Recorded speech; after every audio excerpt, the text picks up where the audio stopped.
Assalamu alaikum everyone. Welcome to our another video of Adobe Illustrator Bangla tutorial series.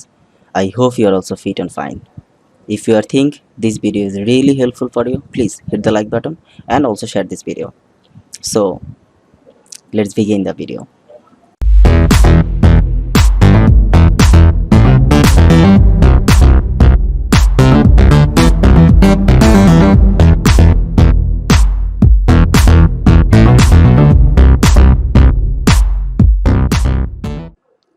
আচ্ছা, গত ভিডিওতে আমরা magic টুলের কাজ দেখছিলাম। এটা আমাদের সর্বশেষ ভিডিও ছিল।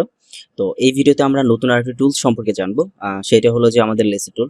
তো লেসো টুলের শর্টকাটই হলো কিউ। আপনি যখন কিউ প্রেস করবেন আপনি যখন কিবোর্ড থেকে কিউ প্রেস করবেন তখন আপনার এখানে লেসো টুলটা সিলেক্ট হয়ে যাবে। ঠিক আছে, কিউ প্রেস করলে অটোমেটিক্যালি লেসো টুলটা সিলেক্ট হয়ে যাবে। এবং আরো কিছু শর্টকাট, যেমন আপনার যখন ধরেন আপনার এই সিলেকশন টুলটা দরকার, আপনি ভি প্রেস করবেন, সিলেকশন টুলে চলে যাবে। আপনার ডিরেক্ট সিলেকশন যদি দরকার পড়ে এতে সিলেক্ট করবেন, আর আপনার ডিরেক্ট সিলেকশনে চলে আসবে। এখানে গ্রুপ সিলেকশন যে টুলটা আছে এইটার আসলে এই টুলসের জন্য কোনো নেই, শর্টকাট কি দেওয়া নেই। তো এইটা আপনাকে ম্যানুয়ালি টুলস বার থেকে সিলেক্ট করা লাগতেছে। আচ্ছা, তো এখন কথা হচ্ছে যে আপনি যখন কাজ করতেছেন নরমালি কাজের সময় দেখা গেছে আপনার হঠাৎ করে এভাবে আপনার ডিরেক্ট সিলেকশন যাওয়া দরকার পড়তেছে, আপনি এখানে টুলস বার থেকে নিতে চাচ্ছেন। এটা খুবই ঝামেলা করবো না, অনেক সময় এটা কাজের আসলে স্পিডটা কমিয়ে ফেলে। আমি এখান থেকে ধরেন একটা নিলাম। আমার এখন ধরেন যে আমার ডিরেক্ট সিলেকশন টুলে যাওয়া দরকার, আমি এ প্রেস করলাম, ডিরেক্ট সিলেকশন চলে আসছে। আমি যে কোনো একটা অ্যাঙ্গেল থেকে সেটাকে আবার চাইলে ছোট বড় করতে পারি, তাই না? কারণ আমার এই দুইটা অ্যাঙ্কর পয়েন্ট বড় ছোট করা দরকার, আমি ছোট বড় করতে পারতেছি, তাই না? তো এটা আসলে এই শর্টকাট কিগুলোর আসলে উপকারিতা এটাই। আপনি যখন কোনো একটা কাজ করবেন কাজে স্পিডটা আরো বাড়িয়ে দেয় আর কি, মানে আপনার কাজে আসলে ব্যাঘাত ঘটায় না, এছাড়া আর কিছুই না। ওকে ফাইন, আমাদের এগুলো কনসার্ন না। আমরা আজকে দেখবো আসলে লেসি টুলের কাজ। আচ্ছা, লেসি টুলটাও একরকম সিলেকশন টুল বা সিলেক্ট করার কাজে ইউজ করে। এটাও এক ধরনের সিলেকশন টুলের মতো আপনি চিন্তা করতে পারেন। আমরা গত 2-3টা ভিডিওতে যতগুলা টুলসের কাজ দেখছি সবগুলো আসলে সিলেকশন টুল, অর্থাৎ সিলেকশন টুল ছিল, ডিরেক্ট সিলেকশন টুল বা গ্রুপ সিলেকশন টুল ছিল, এবং লাস্ট ভিডিওতে আমরা ম্যাজিক টুলটা দেখছিলাম যেটা ছিল। এগুলো সবই আসলে কোনো একটা স্পেসিফিক কোনো একটা কিছু বা টোটাল অবজেক্টটাকে বা একটা আর্টবোর্ডের কোনো একটা অংশকে আপনি সিলেক্ট করার জন্য ইউজ করা হয়। ওই লেসি টুলটার বাহিরে না, এটাও সিলেকশন করার জন্য ইউজ করা হয়। ঠিক আছে, তো এটা দেখার জন্য আমরা ওই গত ভিডিওর মতো সিম্পলি কতগুলো এখানে নিয়ে নিতে পারি। লাইক কতগুলো রেক্টেঙ্গেল আমরা নিয়ে নিতে পারি। এটাকে ডুপ্লিকেট করে নিচ্ছি। আচ্ছা, ডুপ্লিকেট করে নিচ্ছি অনেকগুলা।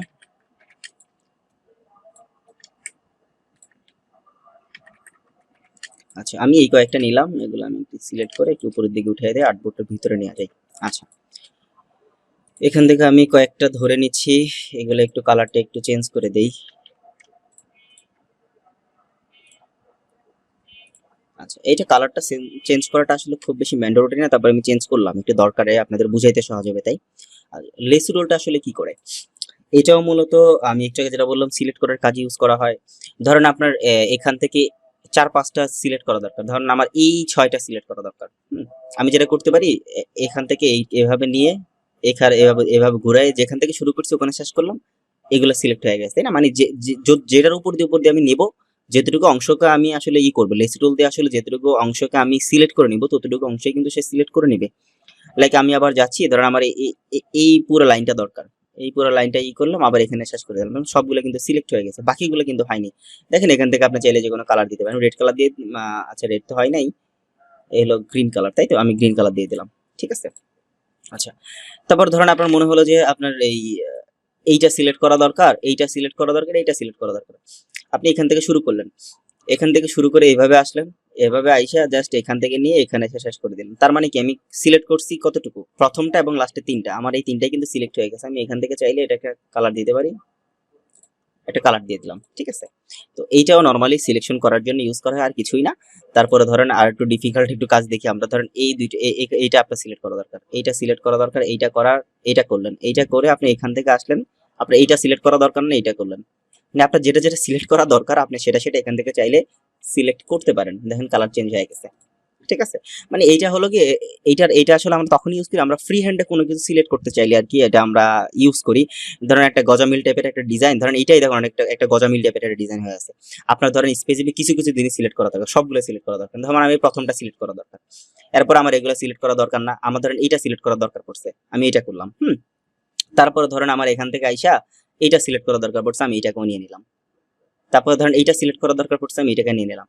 ঠিক আছে। তো মাঝখান থেকে আমার কিন্তু এই যে গ্রিন কালার যেটা ছিল এই গ্রিন কালারটা সিলেক্ট করে নেই, তার মানে কি হয়েছে আমি যেটাতে ফ্রি হ্যান্ডে মাউসটা ঘুরে নিয়েছি সেটা সিলেক্ট হয়ে গেছে। এখান থেকে আমি ছেলেটা কালার দিয়ে দিতে পারতেছি। ঠিক আছে, তো এইটাই আসলে লেসি টুলের কাজ। এটা নর্মাল একটা ওই বাকি সিলেকশন টুলের মতোই কাজ করে। এটা আপনার ডিজাইনে যেখানে দরকার হবে আপনি সেখানে সেটা ইউজ করতে পারবেন। জাস্ট এতটুকু, এর থেকে বেশি কিছু না। ঠিক আছে, আচ্ছা এটাই আসলে, এর থেকে বেশি কিছু আমার মনে হয় লেসি টুলটাকে খুব ভালোভাবে বোঝানোর দরকার আছে। আমার মনে হয় সিম্পলি আপনারা বুঝে গেছে এটা কি মানে এটা দিয়ে আসলে কিভাবে কাজ করে। এইটার আসলে খুব বেশি ইউজ কেস আমি এখন পর্যন্ত পাই নাই, মানে আমার খুব একটা বেশি দরকার পড়ে না কাজ করার ক্ষেত্রে। আপনি যদি মনে করেন যে আপনার কাজ করার সময় এটা দরকার পড়ে আপনি ইউজ করতে পারেন। আর তাছাড়া টুলস বারের মধ্যে এটা আছে, আমার এটা দেখাতেই হবে। আর প্রতিটা টুলস সম্পর্কে আপনার ভালো ধারণা থাকতে হবে। এখন কথা হচ্ছে যে আপনার এটার কাজটা শিখলেন না, ধরেন কোনো একটা জায়গা আপনার দরকার পড়ে গেল, তখন তো আপনার ইউজ করতে হবে। তো সবগুলো টুলসের কাজে জেনে রাখতে হবে, কোনোটা হয়তো বা কম ইউজ হয়, কোনোটা বেশি ইউজ হয়। যদি এটা একেবারেই দরকার না থাকতো তাহলে এরকম একটা জনপ্রিয় সফটওয়্যারের মধ্যে এই টুলসটা রাখতো না। হ্যাঁ, এটার হয়তো বা অনেক ইউজ কেস থাকতে পারে, বাট আমি নর্মালি খুব বেশি একটা ইউজ করি না। তো আপনার যদি কোনো একটা ইউজ কেস আসে অবশ্যই ইউজ করবেন। ঠিক আছে, আচ্ছা এগুলো আমি ডিলিট করে দিচ্ছি।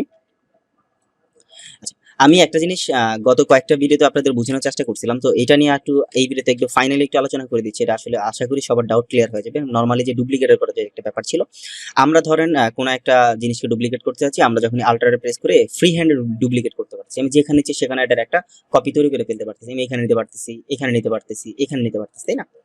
তো আপনার যদি কখনো মনে হয় যে না আমি এবার ফ্রি হ্যান্ডে নেবো না, আমি যেটা হয় যে একটা অ্যালাইনমেন্ট রেখে নিতে চাচ্ছি, সেটা হরিজেন্টালি হোক বা ভার্টিক্যালি হোক। তো আমরা যদি মনে হয় যে আমার অ্যালাইনমেন্ট ঠিক রেখে আমি হরিজেন্টালি বা ভার্টিক্যালি যে কোনো একদিকে আমি ডুপ্লিকেট করতে চাচ্ছি, তখনই আমরা আসলে শিফট এবং এই আল্টাটা চেপে তখনই আসলে ডুপ্লিকেট করবো। লাইক আমি প্রথমে আল্টা চাপলাম, শিফট চাপলাম, আমি চাচ্ছি হরিজেন্টালি আমি বেগে নিলাম, দেখেন এটা সমান একটা অ্যালাইনমেন্ট রেখে কিন্তু আছে। দেখুন দুইটা কিন্তু একদম সমান আছে। আপনি এখান থেকে ধরেন কন্ট্রোল আর প্রেস করে আমি এখান থেকে আচ্ছা আরেকটা বলি, কন্ট্রোল আর প্রেস করলে এখান থেকে রোলার আসবে। ঠিক আছে, আবার কন্ট্রোল আর প্রেস করলে সেটা চলে যাবে। ঠিক আছে, আমি রোলারটা নিয়ে আসলাম, এনে দেখেন আমি এখানে এটা একটু জুম করে রোলারটা এখানে রাখতেছি। এটা দিয়ে আমরা আসলে অ্যালাইনমেন্ট দেখার জন্য মূলত আমরা এই রোলারটা দিয়ে চেক করি। দেখেন এই দুটো কিন্তু সেম অ্যালাইনমেন্ট আছে, তাই না? ঠিক আছে, তো মূলত এই অ্যালাইনমেন্টে আপনি কোনো একটা নির্দিষ্ট অ্যালাইনমেন্ট ঠিক রেখে হরিজেন্টালি বা ভার্টিক্যালি যদি আপনি কোনো কিছু ডুপ্লিকেট করতে চান, তখনই আপনি যেটা করবেন এই কন্ট্রোল প্লাস হলো শিফট চেপে কাজ করবেন। এছাড়াও শিফট চেপে আমরা নরমালি এই হরিজেন্টালি বা ভার্টিক্যালি নরমালি এই যে কি বলে এটাকে একটা অ্যালাইনমেন্ট রেখে কোনো শেপকে নাড়াচাড়া করার জন্য ইউজ করি। ধরেন আমার এটাকে আমি ডুপ্লিকেট করতে চাচ্ছি না, বাট আমি সমান সমান রেখে এই অ্যালাইনমেন্ট ঠিক রেখে তখন আমি শিফট প্রেস করে টান দিলে দেখবেন সোজা যাচ্ছে, তাই না? আমি যদি মাউসটা যদি উল্টাপাল্টা ঘুরাই না, দেখছেন এটা কিন্তু সোজাই যাচ্ছে, এটা কিন্তু উল্টাপাল্টা যাচ্ছে না, তাই না? বেশি অ্যালাইনমেন্ট রেখে যাচ্ছে, দেখছেন?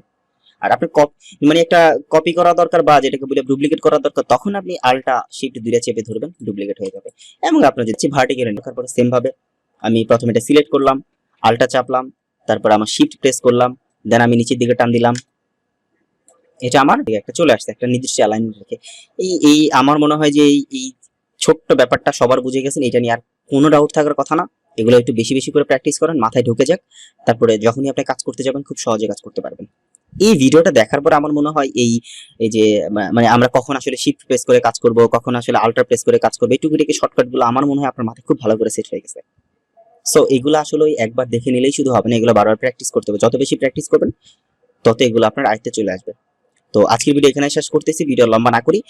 নেক্সট ভিডিওতে আমরা অন্য একটা টুলস নিয়ে দেখবো। তবে নেক্সট ভিডিওতে আমরা যে টুলসটা দেখতে যাচ্ছি সেটা সব থেকে ইম্পর্টেন্ট একটা টুলস।